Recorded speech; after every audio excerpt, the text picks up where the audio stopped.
बिस्मिल्लाहिर्रहमानिर्रहीम। अस्सलाम वालेकुम। आज हम चैप्टर नंबर 9 का जो टॉपिक करेंगे एंथोसिरोप्सिडा, उसका नाम है hornwort is the common name of Anthocerotopsida. इसकी एग्जांपल है एंथोसिरोस। ये प्लांट्स पाकिस्तान में हिली एरियाज़ में मौजूद हैं। तो एंथोसिरोप्सिडा जो है ना, वो ब्रायोप्सिडा और हेपेटिकोप्सिडा से मुख्तलिफ होते हैं in many respects, in many points. और एंथोसिरोप्सिडा जो है ना, वो एडवांस्ड हैं ब्रायोप्सिडा और हेपेटिकोप्सिडा, जो कि दो सब डिवीज़न है ब्रायोप्सिडा की, ब्रायोफाइट्स की। उनसे ये स्लाइटली एडवांस्ड हैं, स्लाइटली न्यू है। इनकी जो गमीटोफाइट जो जनरेशन है वो हाईली लोब्ड है, यानी उसमें राउंडेड पार्ट्स हैं, राउंडेड पीसीज हैं, और उनकी जो एजेस हैं वो इरेगुलर हैं।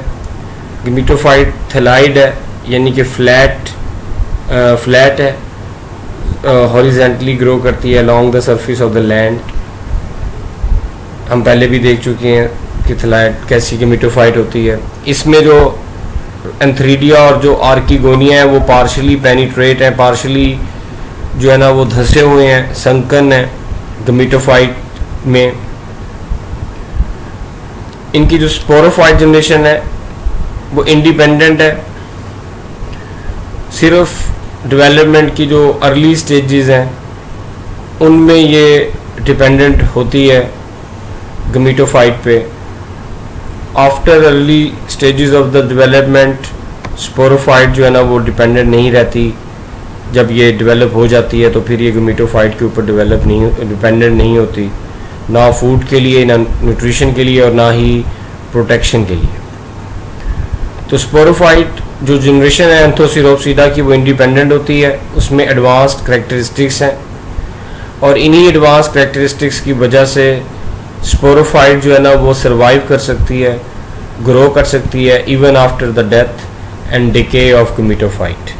तो अगर एंथोसिरोप्सिडा की गमीटोफाइट अगर वो सर्वाइव नहीं भी करती तो तब भी उसके बगैर भी स्पोरोफाइट जो है ना वो सर्वाइव कर सकती है due to some advanced characteristics. तो इन्हीं एडवांस करैक्टरिस्टिक्स की वजह से जो एंथोसिरोप्सिडा सब डिवीज़न की जो स्पोरोफाइट है वो बेटर ग्रो करती है as compared to other groups of bryophyte. तो कौन कौन से एडवांस करैक्टरिस्टिक्स हैं, शॉर्ट क्वेश्चन में आता है ये कि what are the advance characteristics of sporophyte generation of Anthocerotopsida, या फिर how sporophyte of Anthocerotopsida is different from Bryopsida and Hepaticopsida. तो सबसे पहली एडवांस करैक्टरिस्टिक है वो स्टोमेटा एंड क्लोरोप्लास्ट है। तो स्पोरोफाइट जो जनरेशन है एंथोसिरोप्सिडा की, उसकी जो एपिडर्मिस है, यानी जो सबसे बाहर वाली जो कवरिंग है, उसमें स्टोमेटा मौजूद होते हैं, और इस कवरिंग में सेल्स, ऐसे सेल्स हैं जिनके अंदर क्लोरोप्लास्ट है। क्लोरोप्लास्ट ऑर्गेनल ऑफ फोटोसिंथेसिस कहलाता है। तो इन दोनों की वजह से ये स्पोरोफाइट जनरेशन जो है ना वो फोटोसिंथेसिस परफॉर्म कर सकती है, यानी अपनी फूड खुद बना सकती है। तो फूड के लिए sporophyte generation of Anthocerotopsida is not dependent on gametophyte. तो ये पहली करैक्टरिस्टिक है स्टोमेटा एंड क्लोरोप्लास्ट। एपिडर्मिस जो कि बाहर वाली कवरिंग होती है, आउटर कवरिंग होती है, स्पोरोफाइट की जो आउटर कवरिंग है यानी एपिडर्मिस, उसमें स्टोमेटा और क्लोरोप्लास्ट होते हैं। इनकी वजह से स्पोरोफाइट अपनी फूड खुद बना सकते हैं फोटोसिंथेसिस के ज़रिए, और न्यूट्रिशन के लिए गमीटोफाइट के ऊपर डिपेंडेंट नहीं होते। सेकंड जो फीचर है, एडवांस फीचर जो इनके अंदर मौजूद है वो है क्यूटिकल। क्यूटिकल जो है ना ये भी कवरिंग है, और ये एपिडर्मिस के भी, इसने एपिडर्मिस को कवर किया होता है, ये एपिडर्मिस के बाहर की कवरिंग है। तो ये वैक्सी क्यूटिकल होती है, यानी वैक्स की बनी हुई होती है। वैक्स एक लिपिड का ग्रुप है, एंड वैक्स इज़ स्पेसिफाइड या स्पेशलाइज्ड फॉर वाटर बैरियर। ये वाटर को रोकता है, वाटर के लॉस को रोकता है। तो क्यूटिकल होने की वजह से स्पोरोफाइट से वाटर लॉस नहीं होता। इस तरह स्पोरोफाइट जो जनरेशन है एंथोसिरोप्सिडा की, उसमें डेसिकेशन नहीं होती, उसमें ड्राइनेस नहीं होती, उसमें वाटर की डेफिशिएंसी नहीं हो पाती। थर्ड जो फीचर है वो मेरिस्टेमेटिक टिश्यू है। मेरिस्टेमेटिक टिश्यूज स्पोरोफाइट जनरेशन में मौजूद होते हैं at the junction of foot and spore producing region. Spore producing region को स्पोरेंजिया कहते हैं, कैप्सूल कहते हैं। तो ये जो जंक्शन है फुट और स्पोर प्रोड्यूसिंग रीजन का, ये सीटा कहलाता है। तो जहाँ सीटा मौजूद है वह सीटा के अंदर मेरिस्टेमेटिक टिश्यू होते हैं in the form of bands.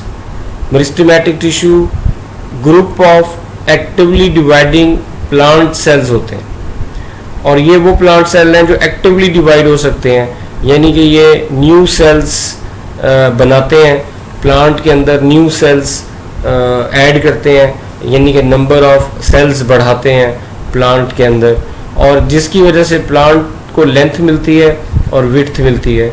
तो ये वो टिश्यू हैं जो प्लांट की लेंथ बढ़ा रहे हैं, प्लांट की विड्थ बढ़ा रहे हैं, डिवाइड होके नंबर ऑफ सेल इंक्रीज करके। तो मेरिस्टेमेटिक टिश्यू नए सेल ऐड करता है, नए सेल बनाता है, उसको ऐड करता है towards the spore producing region during the formation, maturation. Maturation का मतलब है कि ready to disperse, ready to release and dispersal of the spores from opposite end. तो एक जो एंड है यानी कि सीटा, उसमें जो मेरिस्टेमेटिक टिश्यू है वो नंबर ऑफ सेल्स बढ़ा रहे हैं, और ये जो प्रोसेस है ये जो नंबर ऑफ सेल्स का बढ़ना, ये जो सेल्स हैं ये स्पोर प्रोड्यूसिंग रीजन की तरफ बढ़ते हैं, जिसकी वजह से स्पोरोफाइट जनरेशन को लेंथ मिलती है। और ये प्रोसेस जो है ना वो जारी रहता है स्पोर्स के बनने के दौरान भी, उसके डिस्पर्स या रिलीज होने को के मैच्योरेशन के दौरान भी, और स्पोर्स की डिस्पर्सल के दौरान भी। तो मेरिस्टेमेटिक टिश्यू का जो ग्रोथ रेट है यानी डिवाइड होने का जो रेट है वो फास्ट होता है, जिसकी वजह से स्पोरोफाइट की लेंथ बढ़ती जाती है फॉर इनडेफिनेट टाइम पीरियड, यानी अनलिमिटेड टाइम पीरियड के लिए इसकी जो स्पोरोफाइट की जो लेंथ है वो बढ़ती रहती है। तो ये इसका तीसरा फीचर है, एडवांस फीचर, जिसको मेरिस्टेमेटिक टिश्यू। तो मेरिस्टेमेटिक टिश्यू स्पोरोफाइट में सीटा में मौजूद होते हैं। सीटा जंक्शन होता है फुट का और स्पोर प्रोड्यूसिंग रीजन का। फुट स्पोरोफाइट जनरेशन का वो पार्ट है जिसके ज़रिए स्पोरोफाइट जनरेशन गमीटोफाइट के साथ अटैच होती है, और स्पोर प्रोड्यूसिंग रीजन जिसको कैप्सूल भी कहते हैं, स्पोरेंजिया भी कहते हैं, जिसके अंदर स्पोर्स बनते हैं। और ये दोनों जगह जो पार्ट्स हैं स्पोरोफाइट जनरेशन के, इनके दरमियान में सीटा होता है, और इस सीटा के अंदर मेरिस्टेमेटिक टिश्यू मौजूद हैं in the form of band. तो मेरिस्टेमेटिक टिश्यू ऐड करते हैं cells towards spore producing region during the formation, maturation and dispersal of the spores, जिसकी वजह से प्लांट स्पोरोफाइट की जो लेंथ है वो बढ़ती जाती है फॉर इंडेफिनेट टाइम पीरियड। तो this one is gametophyte generation of Anthocerotopsida. ये गमीटोफाइट जनरेशन है एंथोसिरोप्सिडा की। ये इसके हाईली लोब्ड है, ये एक इसका राउंडेड पार्ट है जिसको हम लोब कहते हैं। ये एक और राउंडेड पार्ट इसके अंदर मौजूद है, ये भी लोब्ड है। तो हाईली लोब्ड है, राउंडेड है, और इसकी जो एजेस हैं वो इरेगुलर है, वो स्मूथ नहीं है। और इसमें जो सेक्स ऑर्गन है एंथ्रीडिया और आर्किगोनिया वो पार्शली जो है ना वो मौजूद है, संकन है, पेनिट्रेट है गमीटोफाइट जनरेशन में। इसकी जो लोअर साइड है गमीटोफाइट जनरेशन की, उसमें से ये जो है ना वो राइजाइड्स जो है ना वो अटैच हैं उसके साथ, जो इसको सॉइल के साथ फिक्स करवाते हैं। और ये जो अपर सरफेस जो है ना गमीटोफाइट की, इसके साथ स्पोरोफाइट जनरेशन जो है ना वो अटैच है। इनकी जो स्पोरोफाइट जनरेशन है वो फुट के ज़रिए वो गमीटोफाइट के साथ, गमीटोफाइट टिश्यू के साथ अटैच है बाय मीन ऑफ फुट। ये गमीटोफाइट है और इसके साथ ये स्पोरोफाइट अटैच है फुट के ज़रिए। ये सीट है, ये जंक्शन है बिटवीन फुट, और ये से ऊपर जो ये सारा जो पार्ट है ये सब स्पोर प्रोड्यूसिंग रीजन, या इसका दूसरा नेम है कैप्सूल या स्पोरेंजिया कहलाता है। तो इस सीटा पे ये बैंड्स मौजूद हैं, मेरिस्टेमेटिक टिश्यूज़ के बैंड्स हैं। और ये जो मेरिस्टेमेटिक टिश्यूज़ जब ये नए सेल बनते हैं वो नए सेल स्पोर प्रोड्यूसिंग रीजन की तरफ जो है ना वो ऐड होते हैं, और यानी कि इस एंड की तरफ ऐड होते हैं, जिसकी वजह से स्पोरोफाइट जनरेशन की लेंथ जो है ना वो इंक्रीज होती जाती है। तो ये स्पोरोफाइट जनरेशन जो है ना वो इलोंगेटेड होती है, जिस तरह एनिमल के जो हॉर्न्स हैं, एनिमल के जो सींग है वो इलोंगेटेड होते हैं, इसी तरह इसकी जो स्पोरोफाइट जनरेशन है वो भी इलोंगेटेड है, जस्ट लाइक एनिमल हॉर्न। इसलिए इसका जो एंथोसिरोप्सिडा जो है उनका कॉमन नेम हॉर्नवर्ट है। तो ये स्पोर प्रोड्यूसिंग रीजन है जो कैप्सूल है और स्पोरेंजिया है, इसके अंदर ये स्पोर सैक्स मौजूद हैं, पाउचेस मौजूद हैं, स्पोर सैक्स मौजूद हैं, जिनके अंदर स्पोर्स जो है ना वो बन रहे हैं। फर्दर हम दो इम्पोर्टेंट क्वेश्चन है, डिफरेंसेस है वो हम करेंगे, बोर्ड में भी एग्जाम में भी आ चुके हैं। एक एंथ्रीडिया और आर्किगोनिया में क्या डिफरेंस है। तो एंथ्रीडिया जो है ना वो मेल सेक्स ऑर्गन या मेल रिप्रोडक्टिव ऑर्गन होता है। अर्ली प्लांट्स जो शुरू के प्लांट्स थे उनमें उनका ये मेल ऑर्गन्स जो हैं वो एंथ्रीडिया कहलाते हैं, और इन्हीं शुरू के प्लांट्स के जो फीमेल सेक्स ऑर्गन है वो आर्किगोनिया कहलाते हैं। एंथ्रीडिया जो है वो मेल गैमीट्स बनाते हैं जिनका नाम एंथीरोजोइड्स या स्पर्म्स है, और आर्किगोनिया जो है ना वो फीमेल गैमीट्स बनाते हैं जिनको एग्स कहते हैं। एक जो एंथ्रीडियम है वो large number of motile sperms बनाता है, और एक आर्किगोनियम सिर्फ एक ही एग बनाता है। एंथ्रीडिया जिन ब्रांचेस पर मौजूद होते हैं वो एंथ्रीडियोफोर कहलाती हैं, और जिन ब्रांचेस पे आर्किगोनिया मौजूद होते हैं वो ब्रांचेस आर्किगोनियोफोर कहलाती हैं।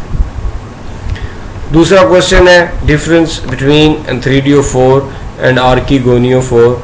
तो एंथ्रीडियोफोर वो ब्रांचेस हैं जिन पर एंथ्रीडिया मौजूद होते हैं, इनको एंथ्रीडियोफोर कहते हैं, और वो ब्रांचेस जिन पर आर्किगोनिया मौजूद हैं वो ब्रांचेस आर्किगोनियोफोर कहलाती हैं। एंथ्रीडियोफोर ब्रायोफाइट की मेल रिप्रोडक्टिव ब्रांच होती है, और आर्किगोनियोफोर ब्रायोफाइट की फीमेल रिप्रोडक्टिव ब्रांच होती है। तो this is all about today's topic. बाकी हम कल जो है ना नेक्स्ट हम देखेंगे। अल्लाह हाफिज़।